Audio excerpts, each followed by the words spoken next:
Thank you father.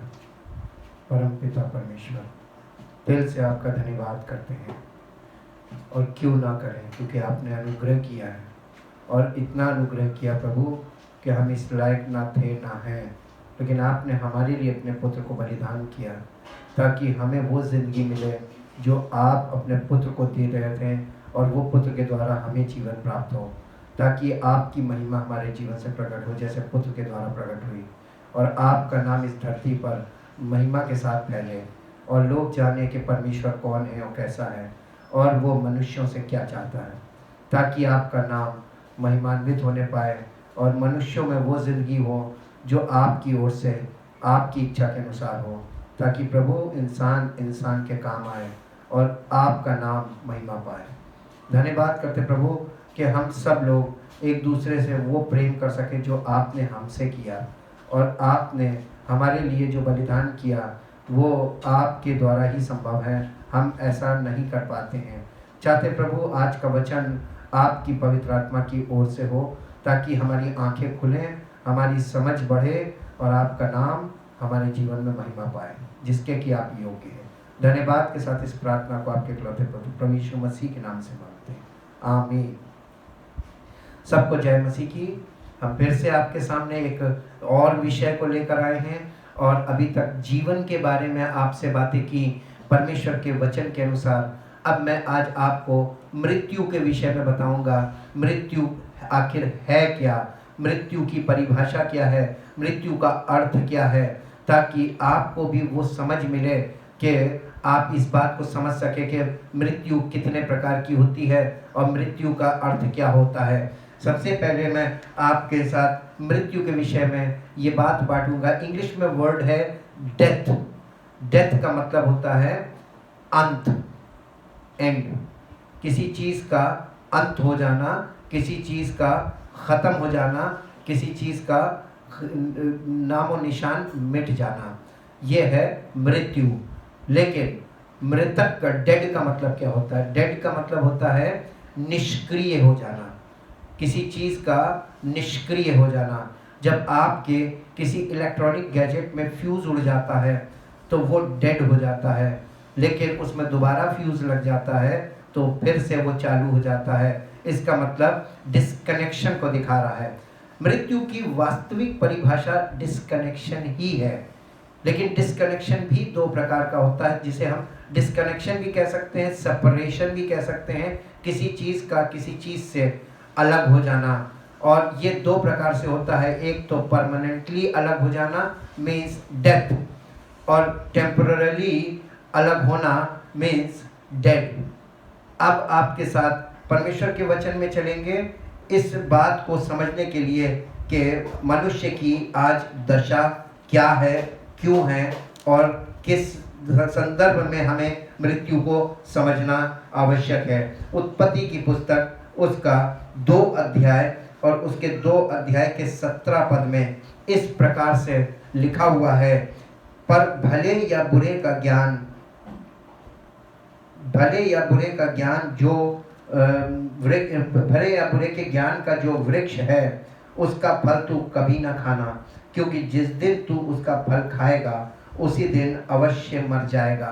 परमेश्वर ने ये बात अब्राहम को बोली थी, आदम को बोली थी, और आदम से उसने कहा था, जब उसे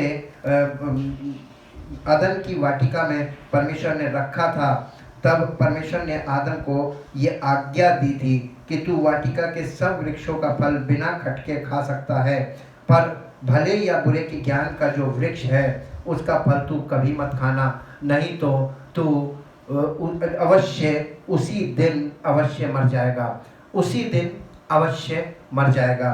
लेकिन उत्पत्ति की पुस्तक के 5 अध्याय में जब हम आते हैं और 5 अध्याय के 5 पद में इस प्रकार से लिखा हुआ है कि इस प्रकार आदम की कुल आयु 930 वर्ष की हुई, तत्पश्चात वो मर गया।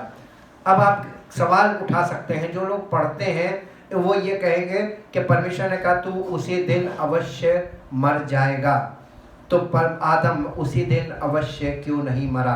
पहली बात तो आपको ये समझने की ज़रूरत है कि हिब्रू लैंग्वेज में परमेश्वर ने, क्योंकि ये जो पुराना नियम है इसकी ओरिजिनल जो भाषा है वो हिब्रू भाषा है, और हिब्रू भाषा में परमेश्वर ने एक्चुअल में बोला क्या था। परमेश्वर ने आदम को ये कहा था कि तू अवश्य मर जाएगा। उसकी जगह हिब्रू में लिखा है मुत मुत। मुत मुत का मतलब है कि मर जाएगा, मर जाएगा। यानी इंग्लिश में अगर ओरिजिनल ट्रांसलेशन में देखा जाए जाके तो वहां पर लिखा है यू शैल डाई डाई। तू मर जाएगा, मर जाएगा, इसका मतलब 2 बार मरेगा। आदम 2 बार मरा। जब 5 अध्याय के 5 पद में पढ़ते हैं वो दूसरी बार मरा था, लेकिन उसी दिन उसी वक्त वो मरा था। लेकिन उस समय वो कैसे मरा था ये आपको समझना है। वो आत्मिक तौर पर उसी दिन और उसी समय मर गया था, फल खाते ही स्पिरिचुअली डेड हो गया था। यानी उसका फंक्शन खत्म हो गया था, उसका कनेक्शन परमेश्वर के साथ खत्म हो गया था, और उसके जीवन से आत्मा की सहभागिता जो परमेश्वर की आत्मा के साथ थी, the fellowship with the Holi spirit, वो उसी समय खत्म हो गई थी, डिस्कनेक्ट हो गई थी और सेपरेट हो गई थी। और इसलिए वो उस दिन स्पिरिचुअली डेड हुआ और फिजिकली वो 5 अध्याय के 5 पद में 930 वर्ष बाद वो मरा। इस 2 मृत्यु के बीच का वो जो जीवन है वो आप देखेंगे तो आपको पता चलेगा कि आज इंसान यही 2 मृत्यु के बीच में जीवन व्यतीत कर रहा है। Spiritually everybody is spiritually dead, और एक दिन वो फिजिकली डेथ करता है, वो मर जाता है, और वो हमेशा के लिए उसका नामो निशान मिट जाता है। लेकिन दोनों मृत्यु के बीच का जो जीवन है वो क्लेश से भरा और तमाम समस्याओं से, जटिलताओं से, बीमारियों से, तमाम चीज़ों से उसका भरा हुआ और उलझा हुआ जीवन होता है। और इस जीवन में ये मृत्यु का जीवन है। हम मृत्यु से जीवन शुरू कर रहे हैं और मृत्यु पे जाके जीवन को पूरा कर रहे हैं। ये आपको और हमको परमेश्वर का वचन ही ये सच्चाई और ये समझ देता है। और बिना पवित्र आत्मा के इन वचनों में आपको कुछ नहीं मिलेगा, क्योंकि आपको जो असलियत मिलेगी वो पवित्र आत्मा की ओर से मिलती है। इसीलिए वो सत्य का आत्मा कहलाता है। इसमें दोनों मृत्यु के बीच में आपको इसको समझना होगा कि उस दिन वो स्पिरिचुअली डेड हुआ था, यानी आत्मिक तौर पे वो मर गया था।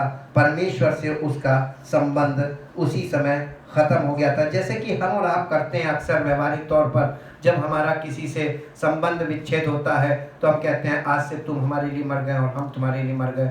यानी मरता कोई नहीं है, ये पृथक होते हैं। और इस तरीके के रिश्तों का पृथक होना ही एक तरीके का मर जाना है, और एक दूसरे के लिए हम मरे के समान होते हैं, क्योंकि एक दूसरे से मिलना जुलना, बोलना चालना, ये सब खत्म कर देते हैं और हम एक तरीके से पृथक हो जाते हैं हमेशा के लिए। और फिर हमारा जो जीवन है वो शारीरिक जीवन है, वो शारीरिक जीवन चलता रहता है और उसका अंत अपने समय पर होता है।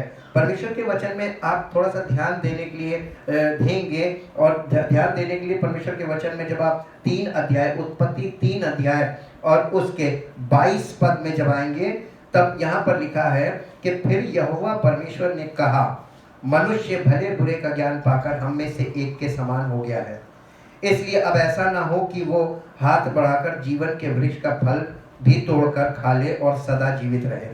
थोड़ी देर के लिए इमेजिन कीजिए कि अगर मनुष्य परमेश्वर से पृथक हो गया था, वो टोटल शारीरिक हो गया था, परमेश्वर की आत्मा उससे हमेशा के लिए अलग हुई थी, और अगर वो जीवन का वृक्ष का फल खा लेता तो वो उसी दशा में अमर हो जाता, तो क्या होता?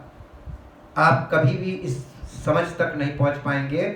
आपको लगेगा कि अगर वो अमर हो जाता तो फिर वो कभी ना मरता शारीरिक तौर पे, और अगर शारीरिक तौर पे नहीं मरता और आत्मिक तौर पे मरा, जैसे आज प्रत्येक मनुष्य है, आज स्पिरिचुअली डेड और फिजिकली अलाइव है, अगर इस दशा में लोग अमर हो जाएं तो ये बताइए और इस धरती का जो आज हालत है कि एक आत्मिक मृतक और शारीरिक तौर पर जीवित मनुष्य धरती का विनाश कर रहा है, रिश्तों को बर्बाद कर रहा है, मर्यादाओं को तोड़ रहा है और corruption corruption corruption corruption corruption बढ़ता जा रहा है। जब मनुष्य की आज ये दशा है और अगर इसी हालत में मनुष्य अमर हो गया तो इसका मतलब पृथ्वी दुष्टता से पर हमेशा के लिए भरी रहेगी और कोई छुटकारे का रास्ता नहीं होगा, क्योंकि गलत चीज़ अगर अमर हो गई तो बहुत बहुत भयानक दशा हो जाएगी। ये एक ऐसा प्रकोप होगा जिसका कोई तोड़ नहीं होगा, कोई छुटकारा नहीं होगा। परमेश्वर ने मनुष्य की भलाई के लिए, प्रकृति की भलाई के लिए और धरती पर जो जीवन था उस जीवन को, संपूर्ण जीवन को बचाने के लिए परमेश्वर ने एक काम किया। परमेश्वर ने मनुष्य को उस हालत में वहाँ से, ताकि वो जीवन का वृक्ष खाकर उस हालत में अमर ना हो जाए, इटर्नल सिनर बनकर वो ना बन जाए और हमेशा के लिए वो पापी, परमानेंटली पापी ना बन जाए और पाप की दशा में परमानेंटली उसको जीवन ना मिले। इसलिए परमेश्वर ने उसको वहाँ से निकाल दिया और उसका निकाला जाना, वहाँ से आदम का निकाला जाना आज हमारे और आपके लिए उद्धार का कारण बना। क्योंकि अगर नहीं निकालता तो आज और हम जो हमारे पास आशा है कि हम परमेश्वर से कनेक्ट हो सकते हैं, दोबारा ये रिश्ता शुरू कर सकते हैं उसके इकलौते पुत्र प्रभु यीशु मसीह के द्वारा, जिसे अंतिम आदम कहते हैं, वो हमारे लिए इसीलिए आया ताकि ये जो डिस्कनेक्शन आदम के साथ हुआ था वो कनेक्शन हमारा फिर से परमेश्वर के साथ होने पाए। और आदम के द्वारा हम पर मृत्यु में गए और यीशु मसीह के द्वारा हम पुनरुत्थान प्राप्त करते हैं, यानी मृत्यु से जीवन की ओर हम बढ़ने लगते हैं। वो मृत्यु कौन सी है जिससे हम जीवन की ओर बढ़ते हैं? वो आत्मिक मृत्यु है, स्पिरिचुअली डेड हो जाना है, जिससे संबंध विच्छेद हुए थे, परमेश्वर से दोबारा संबंध स्थापित हो जाने को पुनरुत्थान कहते हैं। फिर से हमारे जीवन में वो चीज़, वो कनेक्शन फिर से आ सकता है। यही तो एक आशा है और यीशु मसीह इस धरती पर आज एकमात्र आशा है और वही आपके जीवन को परमेश्वर पिता के साथ कनेक्ट कर सकता है। क्योंकि नए नियम में यूहन्ना रचित सुसमाचार उसके 14 अध्याय में इस प्रकार से यीशु मसीह ने कहा, यूहन्ना रचित सुसमाचार उसके 14 अध्याय में यहाँ पर प्रभु यीशु मसीह ने कहा कि तुम्हारा मन व्याकुल ना हो, परमेश्वर पर विश्वास रखो और मुझ पर भी विश्वास रखो। मेरे पिता के घर में बहुत से रहने के स्थान है, यदि ना होते तो मैं तुमसे कह देता, क्योंकि मैं तुम्हारे लिए जगह तैयार करने को जाता हूँ। और यदि मैं जाकर तुम्हारे लिए जगह तैयार करूँ तो फिर आकर तुम्हें अपने यहाँ ले जाऊँगा कि जहाँ मैं रहूँ वहाँ तुम भी रहो। और उसके बाद उसने कहा कि बिना मेरे कोई पिता तक नहीं पहुँच सकता। या उसके 6 पद में लिखा, यीशु ने उससे कहा, मार्ग और सत्य और जीवन मैं ही हूँ, बिना मेरे द्वारा कोई पिता के पास नहीं पहुँच सकता। ये पूर्ण सत्य है और ये ऐसा सत्य है जिसका कोई दूसरा विकल्प नहीं, कोई दूसरा रास्ता नहीं, कोई दूसरा कोई और तरीका है ही नहीं कि कोई व्यक्ति पिता तक पहुंच जाए यीशु मसीह के अलावा। केवल यीशु मसीह ही एकमात्र माध्यम है जिसके द्वारा हम परम पिता परमेश्वर तक पहुंच सकते हैं। और ये दावा उसका एकदम इटर्नल दावा है। और अगर आप बहुत से रास्ते दुनिया में आपको लगता है और आपको ऐसा लगता है कि हम दूसरे रास्ते से पहुंच जाएंगे,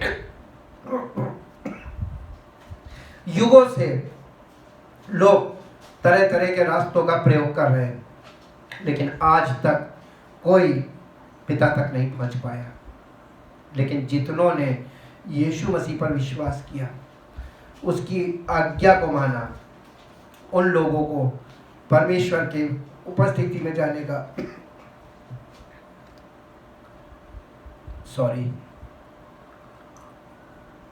परमेश्वर की उपस्थिति में जाने का अवसर प्रदान हुआ है। और वो अवसर आज हमारे और आपके लिए भी है। आप चाहें तो ये स्वेच्छा पे छोड़ा गया है, क्योंकि परमेश्वर सबको जीवन देना चाहता है, लेकिन सब लोग वो जीवन लेना नहीं चाहते, क्योंकि वो जीवन सच्चाई का जीवन है, आनंद का जीवन है और बिना करप्शन का जीवन है। वहाँ पर आप अपनी मर्जी से कुछ नहीं कर सकते, वो परमेश्वर की मर्जी का जीवन है। और शारीरिक जीवन जो हम और आप जी रहे हैं, ये हमारी मर्जी का जीवन है। हमारी शरीर की इच्छा और हमारे मन की इच्छाएं हम पूरी करते हैं, ये वो जीवन है। इसलिए लोग अपनी इच्छाओं को नहीं छोड़ना चाहते, इसलिए परमेश्वर का जीवन उन्हें प्राप्त नहीं हो पाता है। ये परमेश्वर ने वहाँ पर इसलिए किया था ताकि मनुष्य परमेश्वर के से दोबारा जुड़ने लायक हो और इतनी संभावना बन जाए कि परमेश्वर वापस मनुष्य को अपने साथ कनेक्ट कर सके, और इसी बात के लिए तो उसने अपने पुत्र को भेजा था। एक पद और पढ़ेंगे जो आपको मिलेगा कि आत्मिक जीवन, जब आत्मिक तौर पर कोई मरा हुआ होता है, स्पिरिचुअली डेड होता है, तो डेड का मतलब निष्क्रिय हो जाना है, उसमें जीवन आने की संभावना होती है, लेकिन डेथ का मतलब दी एंड है, उसमें संभावना नहीं होती है। इसलिए परमेश्वर ने मनुष्य को एक बार जन्म लेना और उसका शारीरिक मृत्यु का होना अनिवार्य किया है इस धरती पर। ये सबको है, लेकिन जन्म इंसान जब लेता है, फिजिकली वो पैदा होता है, तो वो आत्मा में मरा हुआ पैदा होता है, उसकी आत्मा मरी हुई होती है, डेड स्पिरिट के साथ पैदा होता है, और फिर वो अपना जीवन शुरू करता है और वो शरीर में जीवन शुरू करता है और शरीर में ही अपना जीवन पूरा करके शारीरिक तौर पर वो मर के चला जाता है। इस प्रकार की मृत्यु को परमेश्वर का वचन कहता है इटर्नल डेथ, यानी मरा हुआ पैदा हुआ और शारीरिक तौर पर जिया और आखिर में शारीरिक जीवन का अंत हुआ, फिजिकली डेथ हो गई और उसके बाद वो दी एंड हो गया, यानी इटर्नल डेथ, अनंत मृत्यु में चला गया। परमेश्वर ने दोनों मृत्युओं के बीच में जीवन का रास्ता बना दिया अपने इकलौते पुत्र प्रभु यीशु मसीह के द्वारा, जो हमारे पापों के लिए मारा गया, हमारे लिए गाड़ा गया, हमारे लिए जी उठा। उसने वो मृत्यु का कारण क्या था? पाप। प्रभु यीशु मसीह ने मृत्यु के कारण को अपने ऊपर लिया ताकि हम पाप से छूटकर परमेश्वर की आत्मा के द्वारा जीवन जीना शुरू करें, ताकि हम आत्मिक तौर पर मरे पैदा हुए थे, लेकिन हम आत्मिक तौर पर मरे हुए, फिजिकली डेड ना हो जाएं, ताकि हमारा अनंत विनाश हो जाए, हमारे प्राणों का अंत हो जाए और हमारा प्राण अनंत मृत्यु में चला जाए। इसलिए प्रभु यीशु मसीह ने हमें एक आशा दी कि जो कोई मुझ पर विश्वास करेगा, मेरी बातों पर विश्वास करेगा और उस कार्य पर जो हमने उनके पापों के लिए छुटकारे का किया है उस पर विश्वास करेगा, उस व्यक्ति के जीवन में पवित्र आत्मा आ जाएगा। और आत्मा परमेश्वर का आत्मा है, पवित्र आत्मा परमेश्वर का आत्मा है, और परमेश्वर का आत्मा जीवन का आत्मा है और वो अजर और अमर है। वो हमारे प्राणों को अमर कर देता है और हमारी शारीरिक मृत्यु के बाद जब हमारा प्राण निकलता है वो सीधा अनंत जीवन में प्रवेश पाता है। इसी को हम उद्धार कहते हैं। और आपको ये बात समझने की ज़रूरत है कि जो हमारा प्राण है वो हमारे शरीर से जब अलग होता है, इसे हम शारीरिक मृत्यु कहते हैं, इसी को हम मृत्यु कहते हैं, डेथ कहते हैं। लेकिन हमारा प्राण हमारे अंदर है और हमारा शरीर निष्क्रिय हो और हमारी आत्मा जो अभी निष्क्रिय है, परमेश्वर के वचन और पवित्र आत्मा की सामर्थ्य के द्वारा सक्रिय हो जाए, तो इसे हम आत्मिक जीवन कहते हैं। और आत्मिक जीवन कि बिना प्रभु यीशु मसीह के शुरू नहीं हो सकता, क्योंकि जब हम उस पर जिसने हमारे लिए प्राण दिया वही हमें जीवन दे सकता है। इस सिद्धांत पर जब हम यीशु मसीह पर विश्वास करते हैं, उसके वचन पर विश्वास करते हैं, उसके उस उद्धार के कार्य पर जो क्रूस पर उसने हमारे लिए किया, हम उस पर विश्वास करते हैं, तो हम एक काम करते हैं, हमको वो पवित्र आत्मा देता है और हमारा हृदय पवित्र आत्मा की बातों में और परमेश्वर के वचन में लग जाता है और पवित्र आत्मा परमेश्वर के वचनों के द्वारा हमसे बातें करने लगता है और हमारे जीवन में परिवर्तन शुरू हो जाता है। हमारी बुद्धि में परिवर्तन, हमारे सोचने के ढंग में परिवर्तन, हमारे जीने के ढंग में परिवर्तन, हमारे हर निर्णय में परिवर्तन, हर जगह हमको परिवर्तन दिखाई देने लगता है और यही परिवर्तन नए जीवन की ज्योति बन जाता है। आपको मालूम है, हम एक जीवन जो यानी आदम से जो जिंदगी शुरू हुई वो जिंदगी आज सब जी रहे हैं, लेकिन यीशु मसीह के द्वारा जो जीवन मिला उसे हम और आप जी नहीं पा रहे, क्योंकि हम उसे जी नहीं सकते। हमारे पास वो जीवन जीने की शक्ति नहीं है, क्योंकि हम शरीर में जीते हैं और परमेश्वर का जीवन आत्मा में है। इसीलिए जब तक पवित्र आत्मा हमारे जीवन में नहीं होगा तब तक हम आत्मिक बातों को सुनना पसंद नहीं करेंगे, आत्मिक बातों में हमारा मन नहीं नहीं लगेगा, वो बातें, उन बातों पर हम विश्वास नहीं कर पाएंगे, और उन बातों पर हम जब विश्वास नहीं कर पाएंगे तो चलना तो दूर, हम उस पर चल ही नहीं सकते। जब परमेश्वर, हमारी आत्मा जो मृतक है और हमारी आत्मा मरी हुई है और परमेश्वर का आत्मा जीवन देने वाला आत्मा है, तो हमारी आत्मा को जो जीवन दे सकता है, चूंकि हमारी आत्मा मरी हुई है तो हमारी आत्मा को पहले जिंदा होना पड़ेगा, और उसको जीवन कहाँ से मिलेगा? यूहन्ना रचित सुसमाचार उसके 5 अध्याय में आएंगे। परमेश्वर ने हमारे लिए कैसे मार्ग बनाया, ये आपको सुनना और समझना पड़ेगा, और अपने जीवन में इसका अनुभव आप प्राप्त कर सकते हैं। लेकिन हमको हमारी जरूर हम जीवन को जी रहे, जो व्यक्ति इस तरीके का जीवन जी रहा है वही इस चीज़ को आपको बहुत आसानी से बता भी सकता है, क्योंकि जो चल रहा है उसे बताने में बहुत आसानी होती है। 5 अध्याय के 25 पद में इस प्रकार से लिखा हुआ, यूहन्ना रचित सुसमाचार 5 अध्याय और उसका 25 पद, मैं तुमसे सच सच कहता हूँ, वो समय आता है और अब है। वो समय आता है जब ये बात उसने बोली थी, और जब आप इसको पढ़ रहे हैं तो वो अब है, जिसमें मृतक परमेश्वर के पुत्र का शब्द सुनेंगे, और जो सुनेंगे वे जिएंगे। मृतक का मतलब स्पिरिचुअली डेड, फिजिकली अलाइव। ये लोग सुन तो सकते हैं, ये लोग देख भी सकते हैं, लेकिन इनके सुनने में इन्हें समझ में नहीं आएगा, देखने से भी बूझ नहीं पाएंगे। इसीलिए यहाँ पर लिखा हुआ है कि मैं तुमसे सच सच कहता हूँ कि वो समय आता है और अब है, जिसमें मृतक परमेश्वर के पुत्र का शब्द सुनेंगे, और जो सुनेंगे वो जिएंगे। यीशु मसीह का शब्द आप सुनेंगे, कैसे सुनेंगे? पवित्र आत्मा, यीशु मसीह ने कहा था वो अपनी ओर से कुछ ना बोलेगा, परंतु मेरी ओर से बोलेगा, मेरी बातें तुमको बोलेगा। आज पवित्र आत्मा यीशु मसीह की ओर से हमारे अंदर आता है, और वो मसीह की बातों को बोलता है हमारे अंदर, हमारे हृदय में, हमारे दिमाग में, और वो बातें हमारे जीवन में जीवन देने का काम करती हैं हमारी आत्मा को। तभी तो प्रभु यीशु मसीह ने कहा था कि इसी के 24 पद में, मैं तुमसे सच सच कहता हूँ, जो मेरा वचन सुनकर मेरे भेजने वाले पर विश्वास करता है, अनंत जीवन उसका है, और उस पर दंड की आज्ञा नहीं होती, परंतु वो मृत्यु से पार होकर जीवन में प्रवेश कर चुका है। आप जब प्रभु यीशु मसीह के सुसमाचार पर विश्वास कर लेते हैं तो पवित्र आत्मा आपके जीवन में प्रभु यीशु मसीह की ओर से जीवन की बातों को लेकर आता है, और आपके अंदर वो जीवन की बातें, परमेश्वर का वचन जीवन है, और ये जीवन की बातें परमेश्वर के वचन को बोलने लगता है, और आप परमेश्वर का वचन सुनने भी लगते हैं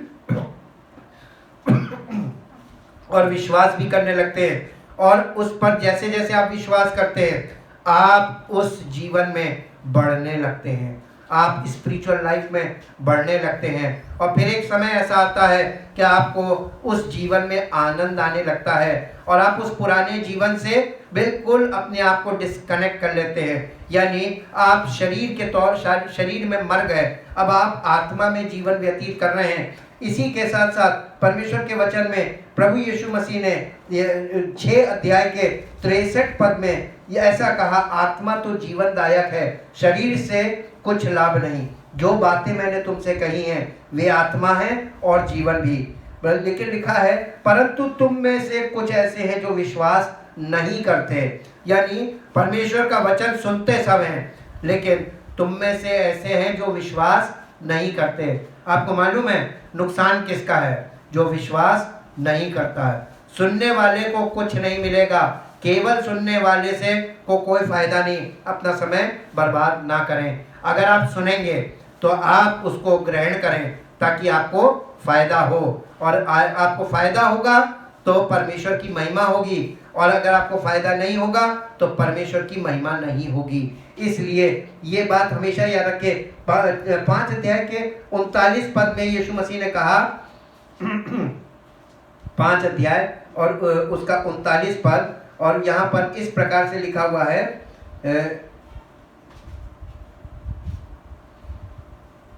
यूहन्ना रचित सुसमाचार 5 अध्याय, तुम पवित्र शास्त्र में ढूंढते हो, यानी परमेश्वर के वचन में, बाइबल में, तुम पवित्र शास्त्र में ढूंढते हो क्योंकि समझते हो कि उसमें अनंत जीवन तुम्हें मिलता है। और ये यानी पवित्र शास्त्र, ये वही है जो मेरी गवाही देता है। पवित्र शास्त्र क्या करता है?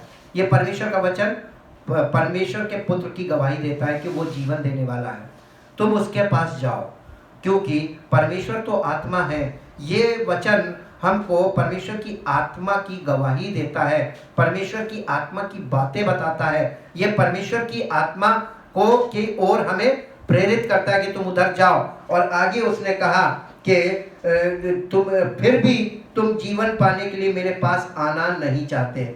मैं मनुष्यों से आदर नहीं चाहता, परंतु मैं तुम्हें जानता हूं कि तुम में परमेश्वर का प्रेम नहीं।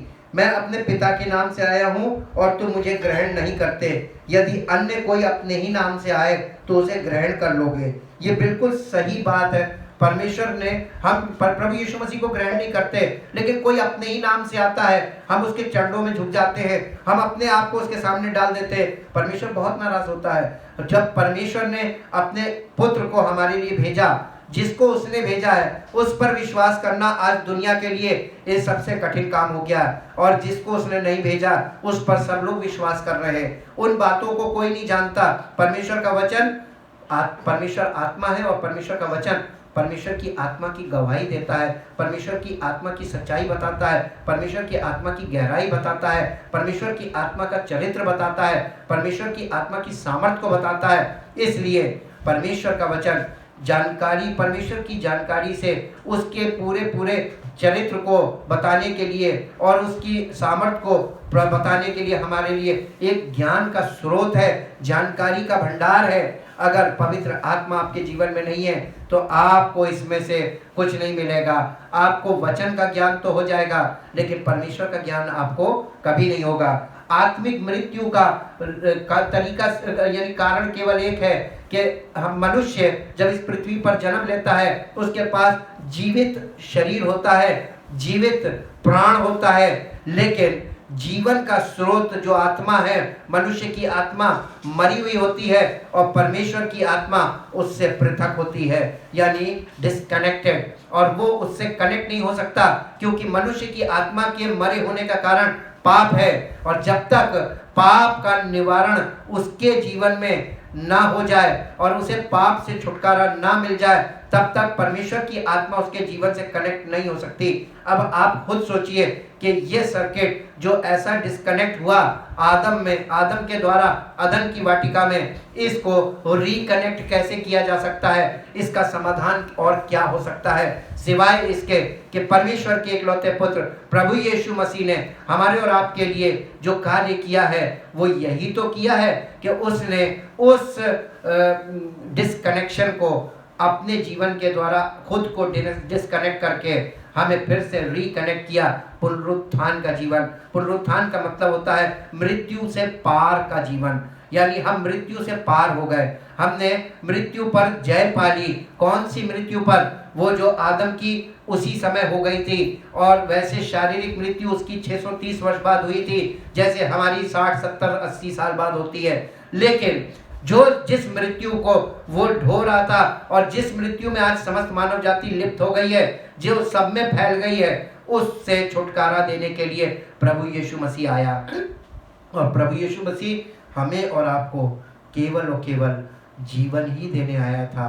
वो जीवन परमेश्वर से जुड़ा जीवन, परमेश्वर को पहचानने वाला जीवन, परमेश्वर को जानने वाला जीवन, परमेश्वर को मानने वाला जीवन, परमेश्वर की इच्छा में जीने वाला जीवन, परमेश्वर की इच्छा में चलने वाला जीवन, उसकी इच्छा पूरी करने वाला जीवन, जिसमें अनंत जीवन है।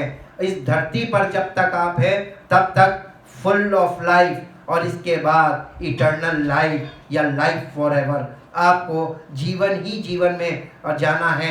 अब मृत्यु आपका कुछ नहीं बिगाड़ सकती, शारीरिक मृत्यु आपका एंड नहीं कर सकती, क्योंकि आपको, हमारे और आपके अंदर जो प्राण है वो प्राण अमर है, वो इमॉर्टल पार्ट है हमारा। और हम जो है, अक्सर लोग कहते हैं कि मनुष्य एक प्राणी है और उसमें प्राण पाया जाता है। गलत। मनुष्य में जो प्राण है वही वो है। We don't have a soul, we are the soul। हम प्राण हैं, और हम हमारा प्राण इस शरीर में रहता है, इस मिट्टी के घर में रहता है। घर तो एक दिन नष्ट हो जाएगा, लेकिन प्राण का क्या होगा? जो परमेश्वर की ओर से दिया गया है वो निकल तो जाएगा, लेकिन जीवन आपने अपनी इच्छा में जिया तो ये प्राण, इसे एक्सेप्ट कौन करेगा? परमेश्वर तो नहीं करेगा ये प्राण, क्योंकि परमेश्वर की इच्छा में अगर ये जिंदगी जी होती तो वो इसको एक्सेप्ट करता। इसीलिए तो उसने अपने पुत्र को भेजा, ताकि जो कोई उस पर विश्वास करे उसका प्राण नाश ना हो, बल्कि परमेश्वर उसके प्राण को अपनी आत्मा के द्वारा एक्सेप्ट कर ले। यही उद्धार है। उद्धार को समझिए। जब आपको जीते जी मिल जाएगा तभी आपको लाइफ कंटिन्यू करने को मिलेगी। अगर आपके पास बोर्डिंग पास नहीं है तो आप प्लेन में एंट्री नहीं पाएंगे।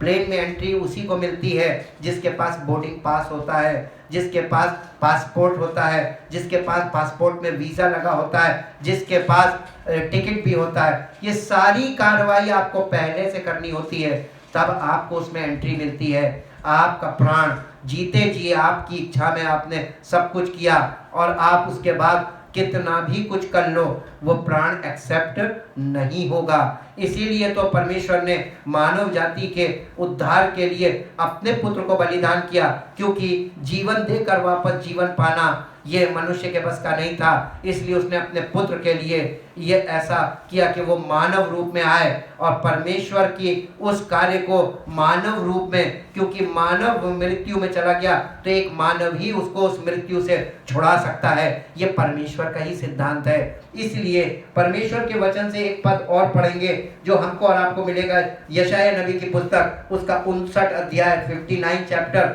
उसका पहला और दूसरा पद। सुनो, यहोवा का हाथ ऐसा छोटा नहीं हो गया कि उद्धार ना कर सके, और ना वो ऐसा बहरा हो गया कि सुन ना सके, परंतु तुम्हारे अधर्म के कामों ने तुमको तुम्हारे परमेश्वर से अलग कर दिया है, और तुम्हारे पापों के कारण उसका मुंह तुमसे ऐसा छिपा है कि वो नहीं सुनता। क्योंकि तुम्हारे हाथ हत्या से और तुम्हारी उंगलियां अधर्म के कामों से अपवित्र हो गई हैं। तुम्हारे मुंह से तो झूठ और तुम्हारी जीभ से कुटिल बातें निकलती हैं। ये यहाँ पर साफ साफ डिस्क्रिप्शन दिया हुआ है कि परमेश्वर मनुष्य से पृथक हो चुका है। अब इसे कोई कनेक्ट कर सकता है तो वो केवल परमेश्वर का इकलौता पुत्र प्रभु यीशु मसीह ही कर सकता है। हमारे सामने और कोई दूसरा विकल्प है ही नहीं, बचा ही नहीं। इसी के साथ साथ रोमियो की पत्री 5 अध्याय, रोमियो की पत्री 5 अध्याय का 17 से 21 पद तक देखेंगे। 17 पद से 21 पद तक। क्योंकि जब एक मनुष्य के अपराध के कारण मृत्यु ने उस एक ही के द्वारा राज्य किया, तो जो लोग अनुग्रह और धन रूपी वरदान बहुतायत से पाते हैं वे एक मनुष्य के अर्थात यीशु मसीह के द्वारा अवश्य ही अनंत जीवन में राज्य करेंगे। इसलिए जैसा एक अपराध सब मनुष्यों के लिए दंड की आज्ञा का कारण हुआ, वैसा ही एक धर्म का काम भी सब मनुष्यों के लिए जीवन के निमित्त धर्मी ठहराए जाने का कारण हुआ। क्योंकि जैसा एक मनुष्य के आज्ञा ना मानने से बहुत लोग पापी ठहरे, वैसे ही एक मनुष्य के आज्ञा मानने से बहुत लोग धर्मी ठहरेंगे। यहाँ पर एक मनुष्य वो जो उत्पत्ति में है और एक मनुष्य वो जो नए नियम में है। एक आदम वो जो अदन की वाटिका में है और एक आदम वो जो क्रूसीफाई हुआ। 2 आदम। एक आदम के द्वारा तो हमने जीवन शुरू किया है, लेकिन क्या उसी आदम में हम जीवन खत्म करेंगे या हम अपने जीवन को बदलना चाहते हैं? यदि आप चाहते हैं आपका जीवन बदल जाए, यदि आप चाहते हैं आपके जीवन में परमेश्वर आ जाए, यदि आप चाहते हैं कि आपका जीवन परमेश्वर की आत्मा के द्वारा संचालित हो, यदि आप चाहते हैं कि आप बीमारियों पर जयवंत हो, यदि आप चाहते हैं कि आप संसार की आत्मा पर जयवंत हो, यदि आप चाहते हैं कि आप जीवन के हर क्षेत्र में जयवंत और फलवंत हो, तो आपके पास एक ही रास्ता है। ये प्रार्थना करने से नहीं होगा, ये आपके कुछ किसी प्रकार के कार्य से नहीं होगा। ये परमेश्वर की योजना को समझना और उसके अनुसार आपको एक्सेप्ट करना और फॉलो करना पड़ेगा।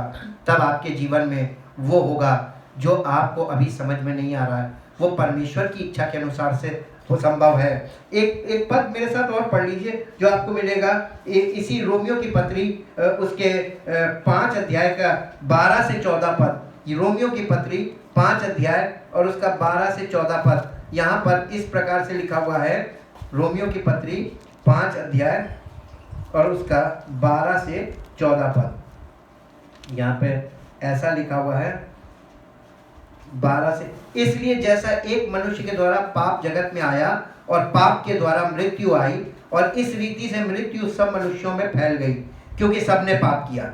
व्यवस्था के दिए जाने तक पाप जगत में तो था, परंतु जहाँ व्यवस्था नहीं वहाँ पाप गिना नहीं जाता था। तो भी आदम से लेकर मूसा तक मृत्यु ने उन लोगों पर भी राज्य किया जिन्होंने उस आदम जो उस आने वाले का चिन्ह के अपराध के समान पाप ना किया। जैसी अपराध की दशा वैसी अनुग्रह के वरदान की नहीं, क्योंकि जब एक मनुष्य के अपराध से बहुत लोग मरे, तो परमेश्वर का अनुग्रह और उसका जो दान एक मनुष्य के अर्थात यीशु मसीह के अनुग्रह से हुआ, बहुत से लोगों पर अवश्य ही अधिकाई से हुआ। ये यीशु मसीह वो मनुष्य है जो परमेश्वर ने, जिसे हमें और आपको समस्त मानव जाति को उद्धार देने के लिए भेजा था। यीशु मसीह किसी धर्म की शिक्षा को लेकर नहीं आया, वो जीवन की बातें लेकर आया, जीवन का संदेश लेकर आया, जीवन की आत्मा लेकर आया, जीवन की आत्मा की बातें लेकर आया।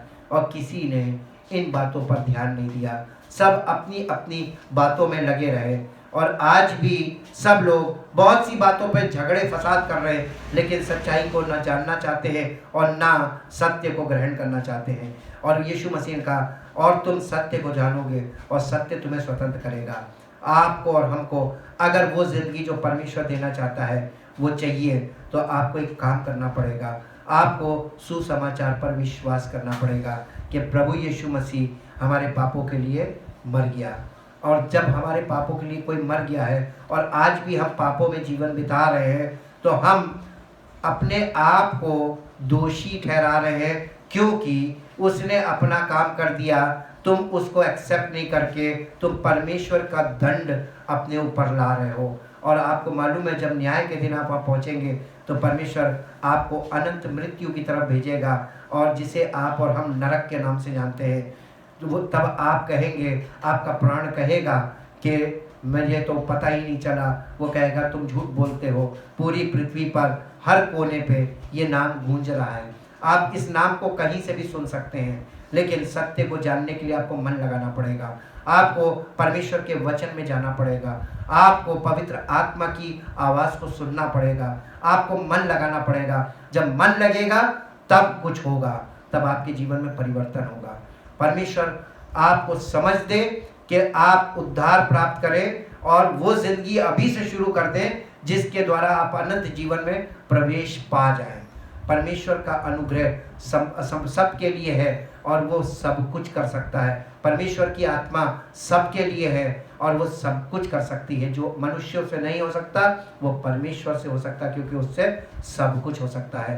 परमेश्वर आपको इतनी समझ दे कि आप इन बातों को समझें, ताकि हम जब नेक्स्ट पार्ट में लेकर आएँ तब आपको और आगे ले जाएं और आपको ये बताएं कि मनुष्य की आत्मा क्या है और मनुष्य की आत्मा में क्या दोष पाया जाता है, ताकि आप जीवन से जीवन की ओर बढ़ें और दोनों मृत्यु के बीच में से जीवन को बढ़ सके, जीवन को प्राप्त कर सके। परमेश्वर की महिमा आपके जीवन में प्रकट हो। परमपिता परमेश्वर आपका धन्यवाद करते हैं, आप महान हैं और जो आपने किया वो कोई कर नहीं सकता। आप अद्भुत कार्य करते हैं और आप वाकई में मरे हुओं को जीवन देते हैं। हम लोग जिंदा लाश की तरह हैं, लेकिन प्रभु आपका आत्मा आकर हमारे अंदर जीवन उत्पन्न करता है और जीवन से हमें भर देता है, ताकि हमारा जीवन आपकी महिमा को प्रकट करे और आत्मा के फलों के द्वारा उस जिंदगी को प्रकट करता है। आपका धन्यवाद हो, आपकी महिमा अपरंपार, आपकी सामर्थ महान है। हम आप पर भरोसा करते हैं क्योंकि हमारे पास कोई और विकल्प है ही नहीं। आपका तो कोई विकल्प हो ही नहीं सकता। प्रभु जितने लोग इन बातों को सुनते हैं, काश प्रभु उनको ये बातें समझ में आए और उनके जीवन में एक नए जीवन की शुरुआत हो और आपका नाम महिमा पाए। यीशु मसीह के नाम से मांगते हैं, आमीन। परमेश्वर आपको आशीष दे।